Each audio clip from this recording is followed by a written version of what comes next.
Australia's censors that nobody wants, the eSAFETY Commission, headed by the unelected and unpopular censorship czar Julie Inman Grant, has found itself in some digital hot water of its own this week over the way that the commissioner handles her own messages on the texting and chat service WhatsApp.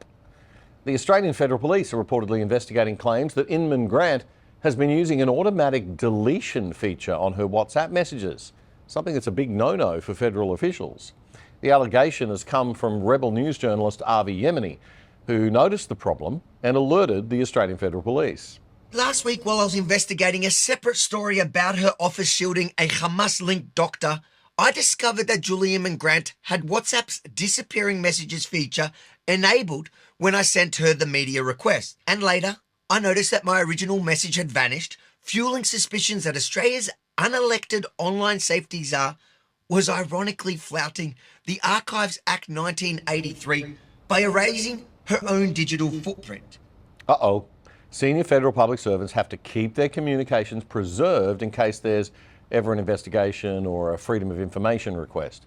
By having an automatic deletion feature switched on, a public servant is technically in breach of Section 24(1) of the Archives Act, which makes it a crime to dispose of any Commonwealth records, and this includes any digital communication related to government business. So whether or not you think that's a good law isn't really the point here. The point is that one of the most officious enforcers of rules that nobody wants imposed on them in our country, the eSAFETY Commissioner, is herself being investigated for breaking an annoying little bureaucratic rule. The irony is just delicious. And Avi is very happy to give eKaren her own little eKaren treatment. When I realised that my media requests had automatically vanished after 24 hours, I consulted legal experts who confirmed that using disappearing messages in this context likely break the law. I then reported Inman Grant to the AFP, providing them with the legal advice I'd received and pressed them to confirm if they were investigating. Avi says initially the Federal Police sent a note back to him saying that they had no comment, but the very next morning on Tuesday he received a request for more evidence. When Avi went to take a second look at Julie Inman Grant's WhatsApp, he found something very interesting. Inman Grant's WhatsApp settings have abruptly shifted. The disappearing messages feature is now off. But too bad for her, I've already handed the original evidence to the feds.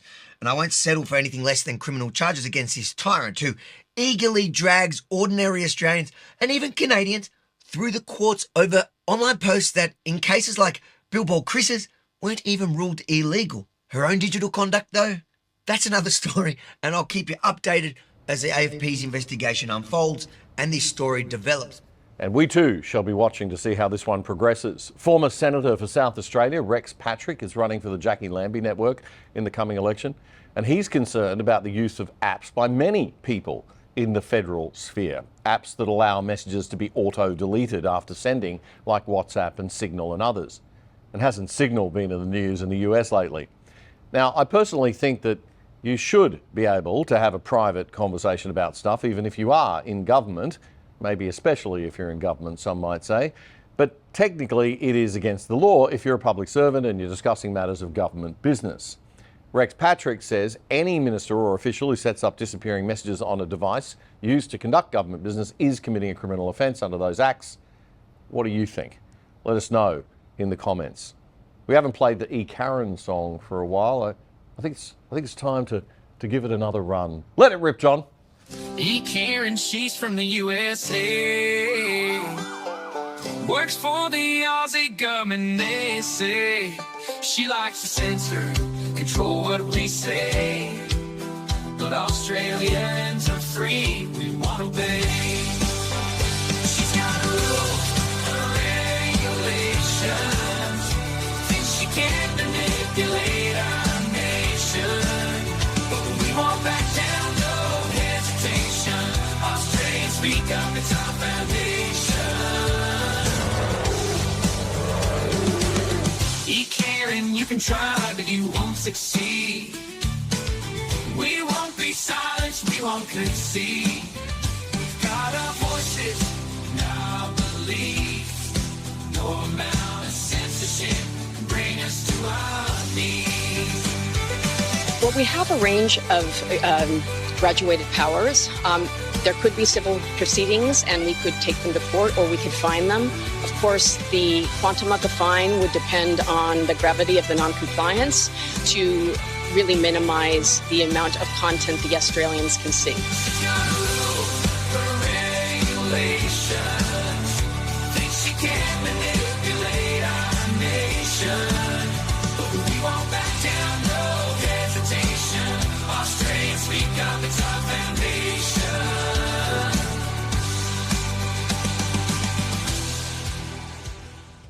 It's fabulous stuff, isn't it? I hope we see the seriousness of this. Free speech is so critical to all of our other freedoms, folks, and we have to at least hang on to that one classic Aussie value and fight for it hard. And who could forget the immortal episode of Pauline Hanson's Please Explain cartoon, revealing the origins of the eSAFETY Commission. Not a clown. What is it, Anthony? It's this Pauline Hanson's cartoon series, making us look like clowns again. Well, that's preposterous. Why don't you just get him to take it off the air? Nah, that's impossible. It's on the internet. There's a way. Put some pants on and follow me. Where are we going? We're going to Karen's. Karen's? Who's Karen? Back in 2015, the Turnbull government launched Project Ekarens, which established the office of the eSAFETY Commissioner. Oh, so we put a Karen in charge of keeping the internet safe. Well, that's what we told the people anyway. But it's really all about controlling the internet, which is why we call it the Keep Australia Regulated to Enforce a Nanny State, Project Ekarens. Ew, I don't like that. Delete. And I don't like that. Delete. Oh, wow. So that's the eSAFETY Commissioner. Yep. Real name, Julie Inman Grant, a disgruntled former Twitter employee with ties to the World Economic Forum. We pay her $450,000 a year. No. Delete. Delete. Delete. Whoa, so she can delete anything from the internet? Pretty much. She started just deleting this dangerous, harmful stuff. But now we just let her delete whatever she wants. Karens. Oh, God. Speaking of naughty bureaucrats in Canberra, by the way, have you heard the news about the new $5 note? It was revealed this week that $500,000 was spent on the new design. That's enough to pay for another eKaren. And the new design hasn't even been released yet. Now, that's despite the fact that the last time I checked, I don't think we've had a referendum on Australia becoming a republic since we voted no back in 1999. I could be wrong, could have missed it.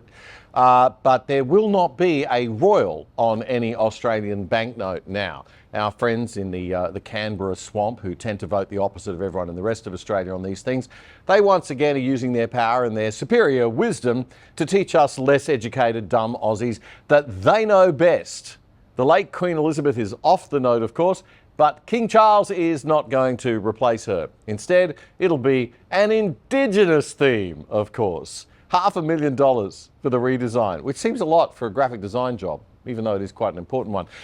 But here's the rub. It was reported this week that some of the money has gone to Reserve Bank of Australia's staff travelling to several Aboriginal communities for consultation on the design. And they wonder why we don't trust government to spend our tax dollars wisely. I want to tell you about a fantastic initiative that's happening out of Canberra right now. It's called the Awards for Men in Leadership. The awards are given out on International Men's Day, which is November 19.